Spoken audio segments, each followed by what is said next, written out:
When you're born, you pop out as a unique individual. No one looks at the world the way you do. You go through life, you learn your skills, you're challenged. It's really hard sometimes, and you're not alone. We're all in it together. And yet at the same time, you're the only one that looks at it that way. And I think everything else I'm doing sort of comes out of that. The fact that we're alone and we're not alone.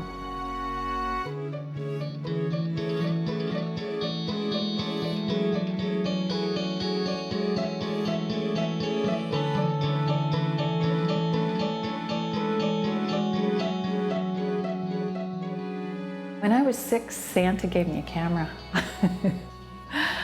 We visited my grandmother in Baltimore for Christmas, and I photographed Splash, the big polar bear, at the Baltimore Zoo.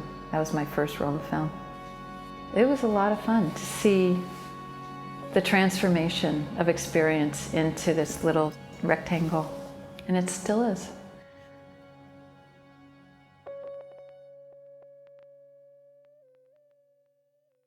The first pictures that I did that felt like they were kind of justifying using all the materials and the time and everything else were pictures that I was doing underwater with an underwater camera.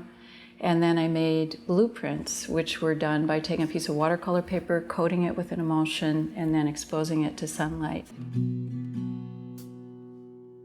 How I turned a corner with this work was that I realized that I was not just trying to describe reality, but that photography creates an alternate reality.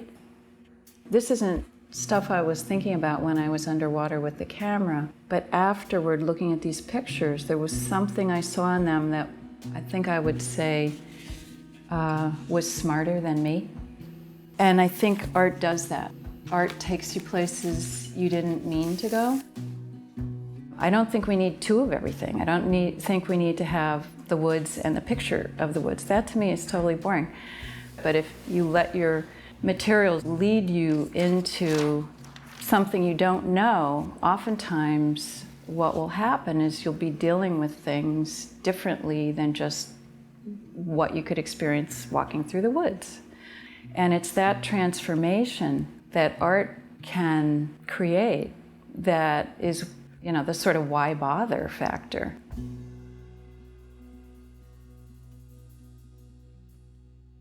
When I was in graduate school, I had the opportunity to buy a 5x7 camera. It was big enough for me to be able to see really well what I was shooting and use what are called the swings and tilts of the camera that throws certain things in focus and others out of focus.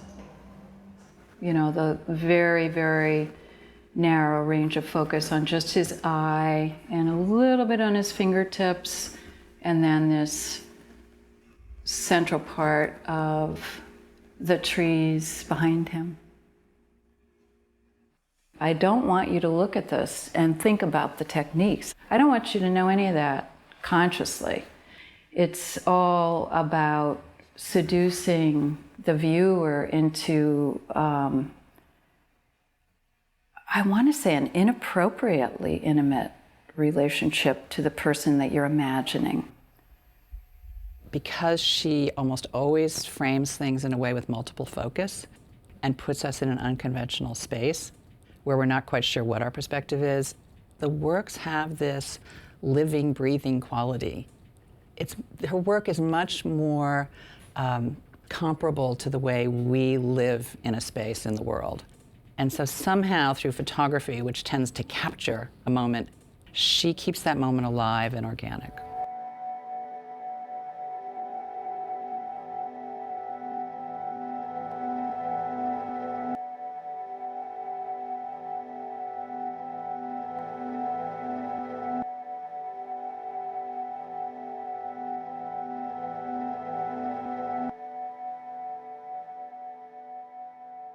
If the picture feels like everything kind of makes sense, then it's not interesting. Right now I'm photographing the city of Spoleto, which is a very old hill town in Umbria in Italy. There's a way in which in Italy I feel like I will never understand how to do it correctly, and that's very freeing. As an artist, if I think I can do it correctly, that's in my way. Whereas in Italy, I know everything I'm doing is incorrect. The way I speak Italian, it's dreadful. So I can be incorrect and not worry about it. What it means as an artist is there's no right way, and I can just keep trying different things. And that's what I need to be able to do. I would love to find another way to work other than photography, and I keep coming back to it. It has to do with the relationship to reality that a photograph implies. It seems to be scientific, it seems to be real, it seems to be authentic, it seems to be repeatable, and yet it is so ephemeral. It's just light, it's nothing. And I think these things really, to me, speak to the human condition. You know, there's a corporeal side, but what's a person without a spirit, without the personality, without all the things that are so ephemeral? And it feels a little bit like that. You know, it's on the one hand, it's this object, there's this lens that says, this is the way it is right now, period.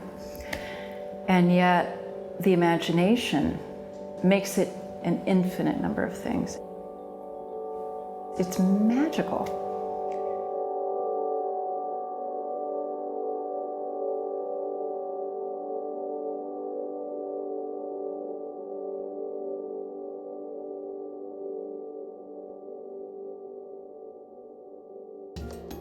Minnesota Original is made possible by the State Arts and Cultural Heritage Fund and the citizens of Minnesota.